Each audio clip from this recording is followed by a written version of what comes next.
Hey there my lovelies, and welcome to my booktube channel, The Sassy Library Fox. My name is V, and today we're going to talk about my September wrap-up. September was quite the wild month. I honestly didn't expect September to be so busy, badly surprising. I may add, at first we had so much rain in Austria that huge parts of my area were flooded, and we even had to save our car from the garage because it was totally underwater. But quite honestly, we got away from that really with just a little bruise. I know plenty of people that are still struggling because their basements are still underwater and the groundwater still didn't recede.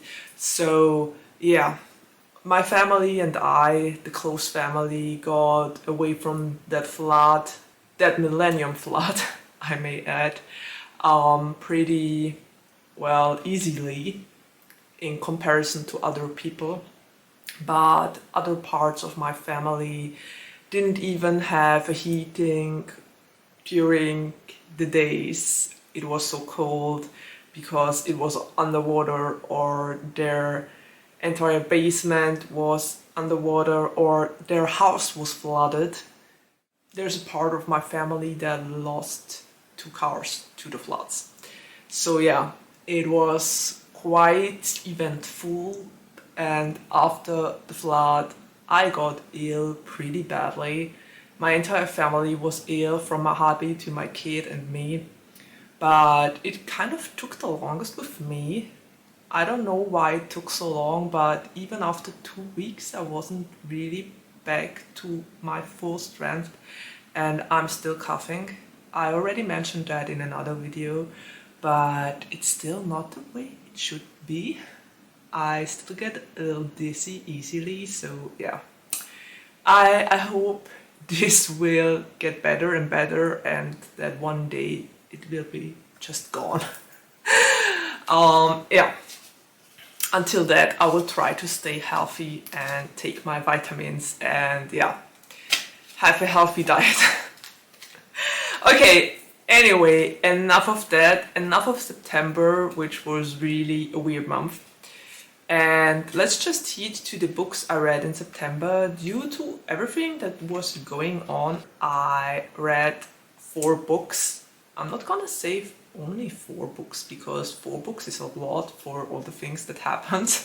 But well, I started some of them in August already, so yeah, I just finished them in September. Because quite honestly, for about 2 weeks I couldn't read a single word because I was getting so ill and sick when I just read. Yeah, despite that, I finished 4 books, and I'm going to talk about them here. And so let's do this. I got my coffee at the ready, I got my cards, and let's just talk about the first book I read in September, and it was Heat Wave by TJ Klune, and I gave that one 4.5 paws because I absolutely loved it. It was the conclusion of the series, the 3rd book in the entire series and the last one, and I really loved it. It was done so well, and it was really a great ending for a series. I'm really such a huge fan of Nick and Seth and their friend group with Gibby and Chaz, and I just love the found family vibes this book had going on. And if you haven't read the first 2 books in the series, you better don't continue to watch this and go to the next book I'm going to talk about, because this might be a little bit spoilery if you haven't read all the former books. And well, it's basically, the plot is about Nick and Seth. Seth is finally out as being Pyrostorm, so everyone knows his true identity, and he's getting a lot of well, backlash for coming out as Pyrostorm.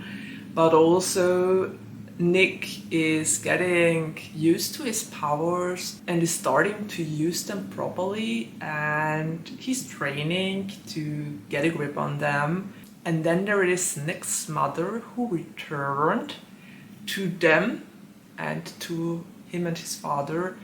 And yeah, there's a lot going on. And I can only say I love Aaron Bell. Aaron Bell is amazing. He's such a great father. I mean, yes, he did a lot of bad things in the second book that were revealed. But also, you just know that he only means well for Nick and that he loves him so much. And quite honestly, I think every queer kid would have loved or would love to have a father like Aaron Bell. I mean, it's no big deal for him, and he does research. He really supports his son in every way possible, and that's just great. I think a lot of people and parents could learn from Aaron Bell. So yeah, that made the story so wholesome. And I also like the grief representation we got. It was really very intense, but also so well done. I don't know, TJ Klune managed to keep the balance of funny, lighthearted, and very serious topics that are addressed as well. So yeah, it was a good ending. Owen, Burke, and his father get what they deserve, I may add. So yeah, that definitely helped a lot. And all the superpowers, all the queer couples, all the queer characters in this series were just great. I loved it. It was so hilarious that I loved tears sometimes, but it was still with that serious note that tackled really, really interesting and intense topics in a way that the reader can take it, if you know what I mean. Anyway, before I continue to babble, for pause, it was, and I will just take a sip here of my coffee and go to the second book I read in September, and it was Gwen and Art Are Not in Love by Lex Croucher. I hope I pronounced it right. I gave that one 4 paws because I really enjoyed that story. It was basically an Arthurian retelling, and Gwen and Art are supposed to marry each other, but they can't stand each other. They had a fight ever since they were children, and they used every chance possible to make the life of the other one harder. And now they are teens and are supposed to marry each other. And well, things kind of escalate a little bit quickly when Gwen finds Art in the stables with one of the stable boys kissing him. And then Art is reading Gwen's diary and finds out that she has a crush on Bridget, the only knight in the kingdom.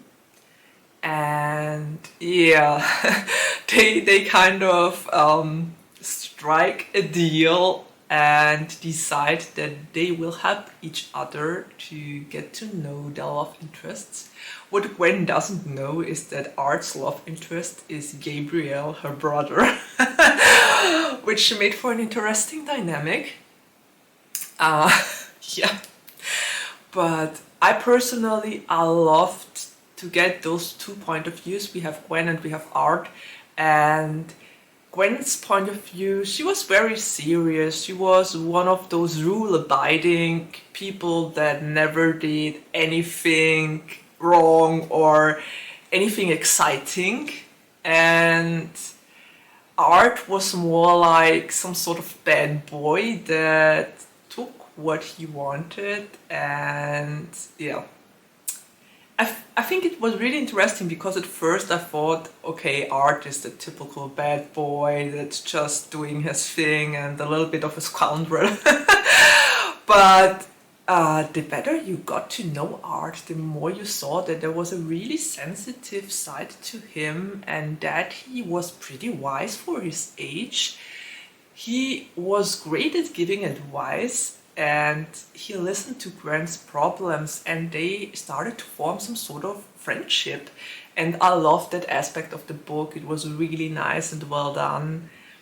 And yeah, Art was really such a multi-layered character, and I totally enjoyed the book. I loved a lot when I read it, but the reason why it got 4 paws was that it was actually supposed, or for me, it felt like it was supposed to be a light rom-com, and about 90% of the book it was, but then near the ending, or at the ending, it took such a sudden turn into serious territory. And I think that was totally at odds with the entire other part of the book, the 91st percent. So that was kind of strange. I don't know, I've had it quite often lately that a rom-com turned very serious at the ending. And I don't know, I like my rom-coms to end on a light-hearted note. Yeah. For me, that basically kills the entire mood of a rom-com if it ends very seriously. But I think that's just a me thing, and a lot of people will have liked that ending. So yeah, we let it stand as a me thing. Okay, another sip. Another book review.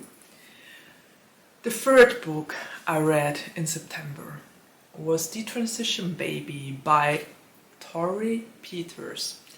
And as for the reading, I thought long and hard about it, and I think I'm giving it 3 paws, because it wasn't bad, but it also wasn't all too good.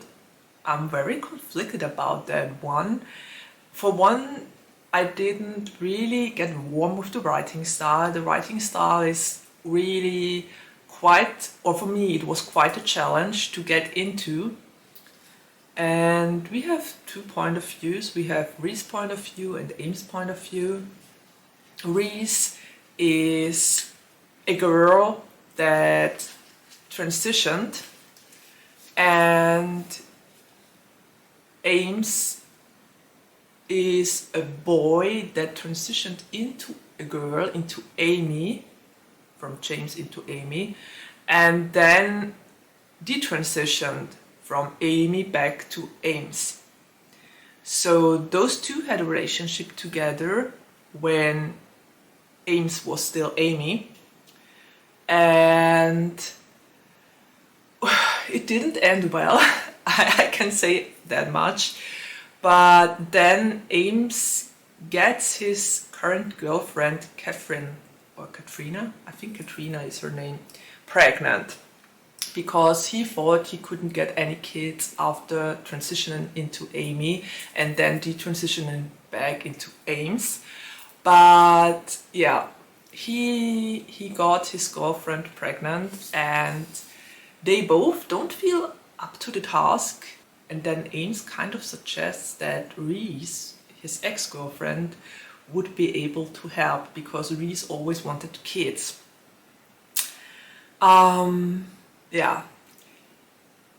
I mean, that was a really interesting premise. I was really interested how those 3 would resolve this, and if it would work between those 3. I mean, it's not every day that your current boyfriend thinks he can't get kids because he was once a woman, and that he wants his ex-girlfriend to have a kid with you and him.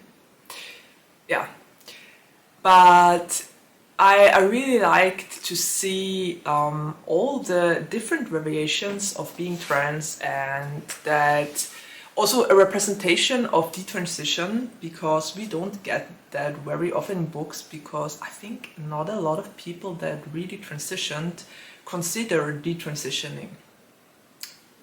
So yeah, I think if I can quote one of the Instagrammers I'm following, about 1% of everyone who transitioned detransitions again, which is a very low percentage. Anyway, the book is very difficult for me to read because on the one hand I really enjoyed to get a better insight into what it means to be trans and to transition, but on the other side I think I could relate to Ames more. Ames definitely was more relatable than Reese. Reese was a really hard character for me personally to like, because I don't know, the author probably wanted to provoke with Reese's character. I think that was the intention, but for me personally, I just shook my head because there were some things and values and thoughts Reese had that were so, I don't know, I couldn't understand her, because, like, for instance, and I'm not spoiling anything here, Reese likes to be in relationships with men, and she likes to be in relationships with abusive men that hurt her and punch her because she thinks that's what makes a woman and that it would strengthen her in her womanhood. And quite honestly, I really hope that no trans woman ever thinks that it is necessary to be beaten by a man to feel like a woman. That quote in the book really, whoa, I couldn't take that one. And there were so many things about Ree's stance to certain things, like she thinks that women who don't want to get pregnant should get rid of their ovaries, and that surgeries like that are totally common and that everyone can get it. And no, that's not the truth, and they are not available or highly available. Every doctor will ask you about 100 times if you are sure to get rid of your ovaries and if you really don't want to have a child in the future. And it were just things like that and statements like that that made it really hard to relate to Reese and to build a connection with her. So I really couldn't get on Reese's side. And yeah, I could understand Ames more. I could relate to Ames more because of things like that. And also it kind of, I don't know, those things left a bad taste in my mouth because it's some sort of representation. I honestly hope trans women don't live in their real lives, because that would mean that they, or some of them, would enjoy to be with abusive men. And I honestly hope that this isn't the case. So yeah, I really liked all the discussion about motherhood and what it entails and what comes with it. But yeah, I just couldn't get behind some of the topics that were tackled in here and in the way they were tackled in here. But it really was great in the sense of making it better to understand what it means to be trans in our generation and in this life that is currently going on in America, I think, because in Austria it would be a different experience, I think. But yeah, free pause it is. I honestly, I can't read it any differently. Free pause, the middle ground, and I just go with this. And if you've read Detransition Baby, I would really love to hear your thoughts on this. If you could relate to any of the characters, if you could understand them, what you think about Ree's stance on certain topics and themes. Yeah, I would love to know if I'm the only one who sees it like that. Okay, and the last book I read in September and finished is The Hawthorne Legacy by Jennifer Lynn Barnes. And I read that one with 4 paws because it was highly entertained.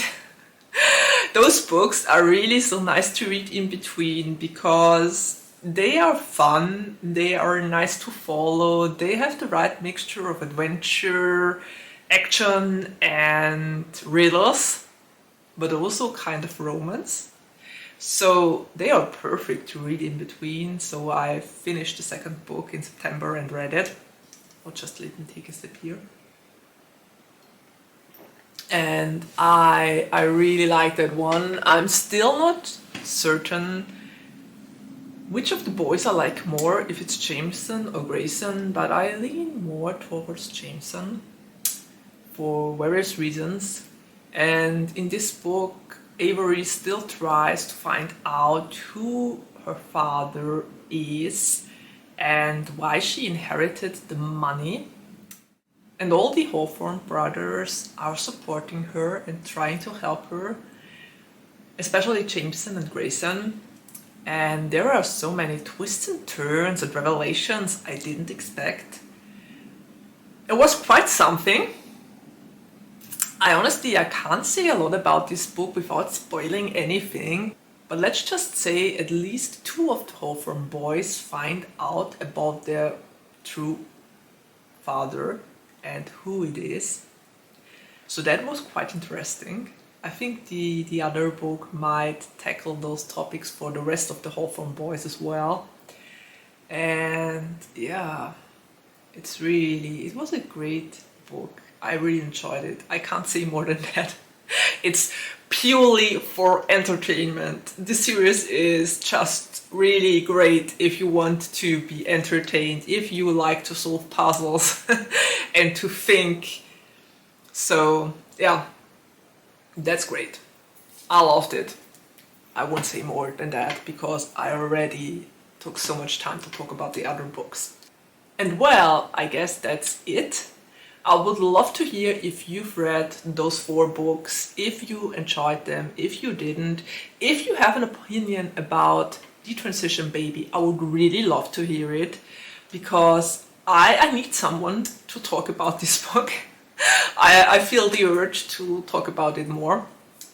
And well, I would really love to hear what you read in September, if it were already a couple of spooky books or if you still read normal books.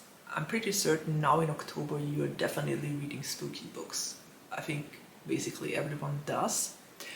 And I took a couple of videos with summer or late summer and autumn vibes. So if there is still a little bit time left, I will add it at the ending of the video so that you can enjoy the Austrian, well, autumn vibes going on over here. I might even add a little bit of music. I don't know yet. Anyway, that's it so far. I think there's really nothing left to add except of take care, stay healthy and safe, and see you around the next time. Bye!